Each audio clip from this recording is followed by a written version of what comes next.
किस्से कविताएं में आपका स्वागत है। आज सुनिए सादत हसन मंटो की मशहूर कहानी एक्ट्रेस की आंख। पापों की गठड़ी मूवी की शूटिंग तमाम शब होती रही थी। रात के थके मांदे एक्टर लकड़ी के कमरे में, जो कंपनी के विलेन ने अपने मेकअप के लिए खासतौर पर तैयार कराया था, और जिसमें फुर्सत के वक्त सब एक्टर और एक्ट्रेसें सेठ की माली हालत पर तबसरा किया करते थे, सोफों और कुर्सियों पर ऊँघ रहे थे।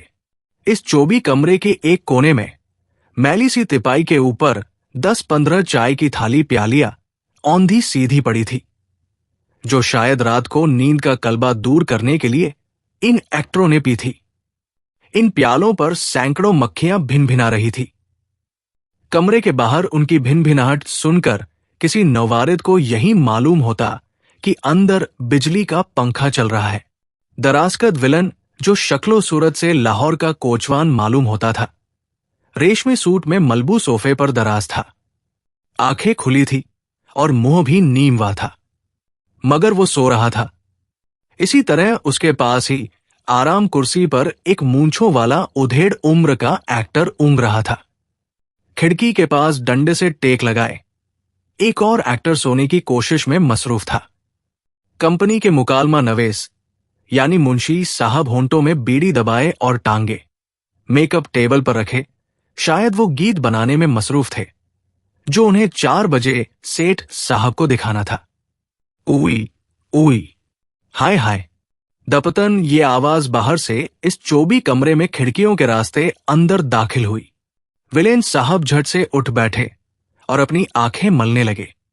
मूंछों वाले एक्टर के लंबे लंबे कान एक इर्तियाश के साथ इस निस्वानी आवाज को पहचानने के लिए तैयार हुए। मुंशी साहब ने मेकअप टेबल पर से अपनी टांगे उठा ली और विलेन साहब की तरफ सवालिया नजरों से देखना शुरू कर दिया। उई उई उई, हाय हाय। इस पर विलेन, मुंशी और दूसरे एक्टर जो नीम तुनूदगी की हालत में थे चौंक पड़े। सबने काट के इस बक्सनुमा कमरे से अपनी गर्दनें बाहर निकाली। अरे क्या है भाई, चेयर तो है, क्या हुआ? अम्मा, ये तो देवी है। क्या बात है देवी? जितने मुंह उतनी बातें। खिड़की में से निकली हुई हर गर्दन बड़े इस्तिराब के साथ मुतहर्रिक हुई और हर एक के मुंह से घबराहट में हमदर्दी और इस्तिफसार के मिले जुले जज्बात का इजहार हुआ। हाय हाय हाय, उई उई। देवी? कंपनी की हर दिलजीज हीरोइन के छोटे से मुंह से चीखें निकली और बाहों को इंतहाई कुर्बुस्तिराब के तहत ढीला छोड़कर उसने अपने चप्पल पहने पांव को जोर जोर से स्टूडियो की पथरीली जमीन पर मारते हुए चीखना चलाने शुरू कर दिया। ठुमका ठुमका बूटा सा कद, गोल गोल गदराया हुआ डील, खुलती हुई गंदुमी रंगत, खूब तूब काली काली तीखी भमवेम, खुली पेशानी पर गहरा कुसुम का टीका, बाल काले भौंरा से जो सीधी मांग निकालकर पीछे जोड़े की सूरत में लपेट देकर कंघी किए हुए थे। ऐसे मालूम होते थे जैसे शहद की बहुत सी मक्खियां छत्ते पर बैठी हुई है। किनारेदार सफेद सूती साड़ी में लिपटी हुई चोली गुजराती तराश की थी, बगैर आस्तीनों के, जिनमें से जोबन फटा पड़ता था। साड़ी बंबई के तर्ज से बंधी थी, चारों तरफ मीठा मीठा झोल दिया हुआ था। गोल गोल कलाया जिनमें खुली खुली जापानी रेशमीन चूड़ियां खनकना रही थी। इन रेशमीन चूड़ियों में मिली हुई इधर उधर विलायती सोने की पतली पतली कनगनियां झमझम कर रही थी। कान मौजू और लवे बड़ी खूबसूरत के साथ नीचे झुकी हुई, जिनमें हीरे के आवेजे शबन की 2 थर्राती हुई बूंदें मालूम हो रही थी। चींचती चलाती और जमीन को चप्पल पहने पैरों से कूटती, देवी ने दाहिनी आंख को नन्हे से सफेद रुमाल के साथ मलना शुरू कर दिया। हाय मेरी आंख, हाय मेरी आंख, हाय। काट के बग से बाहर निकली हुई कुछ गर्दनें अंदर को हो गई और जो बाहर थी फिर से हिलने लगी। आंख में कुछ पड़ गया है। यहां कंकर भी तो बेशुमार है, हवा में उड़ते फिरते हैं। यहां झाड़ू भी तो 6 महीने के बाद दी जाती है। अंदर आ जाओ देवी। हां हां, आओ। आंख को इस तरह न मलो। अरे बाबा, बोला न तकलीफ हो जाएगी। तुम अंदर तो आओ। आंख मलती मलती देवी कमरे के दरवाजे की जानिब बढ़ी।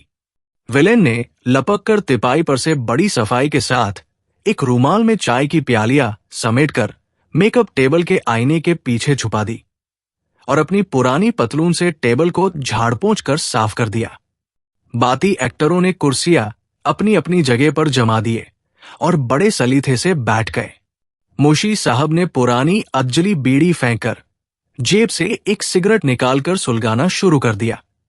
देवी अंदर आई। सोफे पर से मुंशी साहब और विलेन उठ खड़े हुए। मुंशी साहब ने बढ़कर कहा, आओ देवी, यहां बैठो।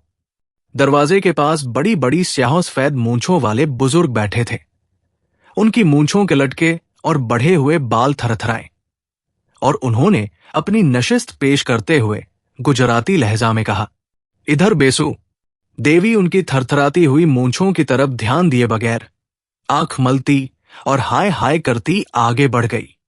एक नौजवान ने, जो हीरो से मालूम हो रहे थे और फंसी फंसी तमीज पहने हुए थे, झट से एक चौकी नुमा कुर्सी सरका कर आगे बढ़ा दी और देवी ने इस पर बैठकर अपनी नाक के बांसे को रूमाल से रगड़ना शुरू कर दिया। सबके चेहरे पर देवी की तकलीफ के एहसास ने एक अजीब बौतरीब रंग पैदा कर दिया था। मुंशी साहब की कुव्वते एहसास चूंकि दूसरे मर्दों से ज्यादा थी, इसलिए चश्मा हटाकर उन्होंने अपनी आंख मलना शुरू कर दी थी।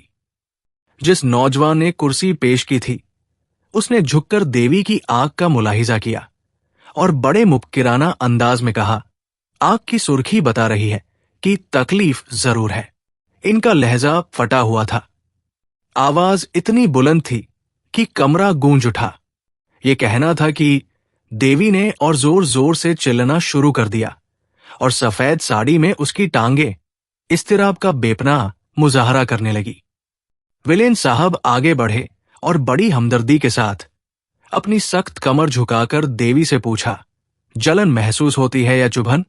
एक और साहिब, जो अपने सोल हैट समेत कमरे में अभी अभी तशरीफ लाए थे, आगे बढ़ के पूछने लगे। पपोटों के नीचे रगड़ सी महसूस तो नहीं होती? देवी की आंख सुर्ख हो रही थी। पपोटे मलने और आंसुओं की नमी के वजह से मेले मेले नजर आ रहे थे। चितवनों में से लाल लाल डोरों की झलक चक में से तुरुबे आफताब का सुर्ख सुर्ख मंजर पेश कर रही थी। दाहिनी आंख की पलकें नमी के वजह से भारी और घनी हो गई थी, जिससे उनकी खूबसूरती में चार चांद लग गए थे। बाहें ढीली करके देवी ने दुखती आंख की पतली नचाते हुए कहा, बड़ी तकलीफ होती है, हाय उई।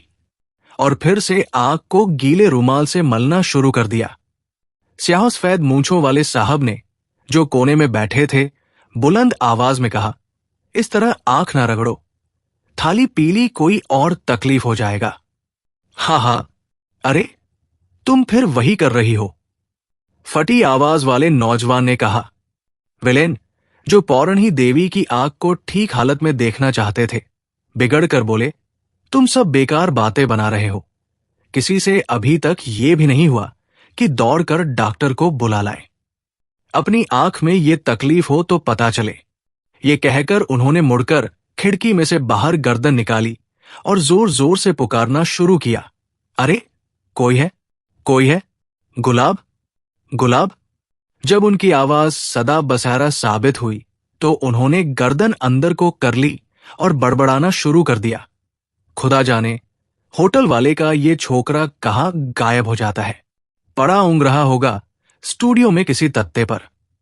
मरदूद नापकार फिर पौरन ही दूर स्टूडियो के उस तरह गुलाब को देखकर चिल्लाए, जो उंगलियों में चाय की प्यालियां लटकाए चला रहा है, अरे गुलाब, गुलाब। गुलाब भागता हुआ आया और खिड़की के सामने पहुंचकर ठहर गया। विलेन साहब ने घबराए हुए लहजा में उससे कहा, देखो, एक गिलास में पानी लाओ, जल्दी से भागो। गुलाब ने खड़े खड़े अंदर झांका, देखने के लिए कि यहां गड़बड़ क्या है। इस पर हीरो साहब ललकारे, अरे देखता क्या है, लाना गिलास में थोड़ा सा पानी, भाग के जा, भाग के। गुलाब सामने टीन की छत वाले होटल की तरफ रवाना हो गया।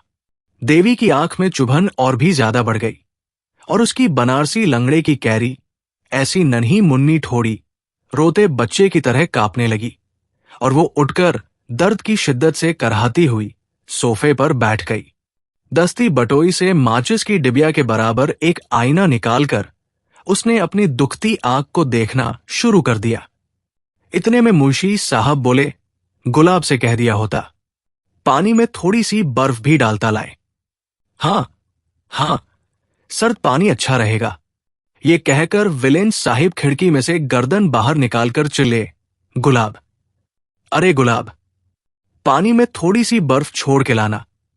इस दौरान में हीरो साहिब जो कुछ सोच रहे थे कहने लगे, मैं बोलता हूं कि रूमाल को सांस की भाप से गर्म करो और उससे आग को सेंक दो क्यों दादा, एकदम ठीक रहेगा। स्याह सफेद मूंछों वाले साहब ने सर को इस बात में बड़े जोर से हिलाते हुए कहा। हीरो साहिब खूंटियों की तरफ बढ़े, अपने कोट में से एक सफेद रुमाल निकालकर देवी को सांस के जरिए से उसको गर्म करने की तरकीब बताई और अलग होकर खड़े हो गए। देवी ने रुमाल ले लिया और उसे मुंह के पास ले जाकर गाल फुला फुलाकर सांस की गर्मी पहुंचाई, आंख को टकोर दी, मगर कुछ इफाका नहीं हुआ। कुछ आराम आया? सोल हैट वाले साहब ने दरियाफ्त किया। देवी ने रूनी आवाज में जवाब दिया, नहीं नहीं, अभी नहीं निकला, मैं मर गई। इतने में गुलाब पानी का गिलास लेकर आ गया। हीरो और विलेन दौड़कर बढ़े और दोनों ने मिलकर देवी की आंख में पानी चुवाया। जब गिलास का अपनी आंख को कुसल देने में खत्म हो गया तो देवी फिर अपनी जगह पर बैठ गई और आंख झपकाने लगी। कुछ इफाका हुआ? अब तकलीफ तो नहीं है, कंकरी निकल गई होगी, बस थोड़ी देर के बाद आराम आ जाएगा। आग धुल जाने पर पानी की ठंडक ने थोड़ी देर के लिए देवी की आंख में चुभन रफा कर दी, मगर फौरन ही फिर से इसने दर्द के मारे चिल्लाना शुरू कर दिया। क्या बात है?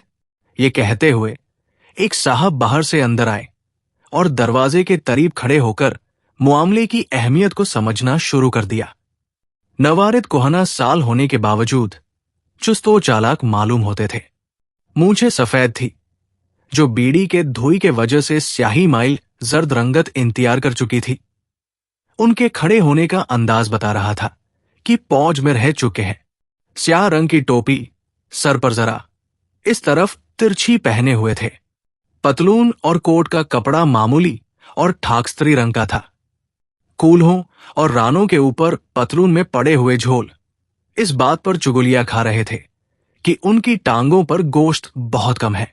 कालर में बंधी हुई मैली नकटाई कुछ इस तरह नीचे लटक रही थी कि मालूम होता था वो उनसे रूठी हुई है।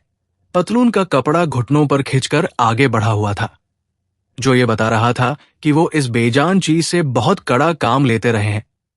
गाल बुगापे के वजह से बहुत पिचके हुए, आंखें जरा अंदर को धंसी हुई, जो बार बार शानों की अजीब जुम्बिश के साथ सुकेड़ ली जाती थी।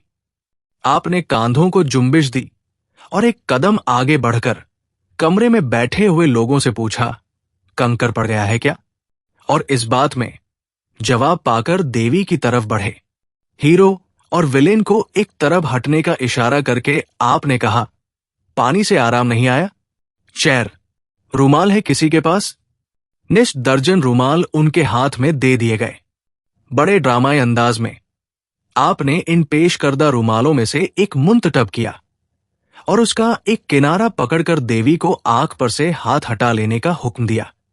जब देवी ने उनके हुक्म की तामील की तो उन्होंने जेब में से मदारी के से अंदाज में एक चर्मी बिटवा निकाला और इसमें से अपना चश्मा निकालकर कमाल एहतियात से नाक पर चढ़ा लिया। फिर चश्मे के शीशों में से देवी की आंख का दूर ही से मुआयना किया। फिर दफ्तन फोटोग्राफर किसी फुर्ती दिखाते हुए आपने अपनी टांगे चौड़ी की और जब उन्होंने अपनी पतली पतली उंगलियों से देवी के पपोटों को वाह करना चाहा तो ऐसा मालूम हुआ कि वो फोटो लेते वक्त कैमरे का लेंस बंद कर रहे हैं। ऐसी और कहानियों के लिए आप किससे कविताएं पेज को, चैनल को लाइक, फॉलो व सब्सक्राइब करें प्लीज। कोई सुझाव हो तो अवश्य दें। धन्यवाद। थैंक्स।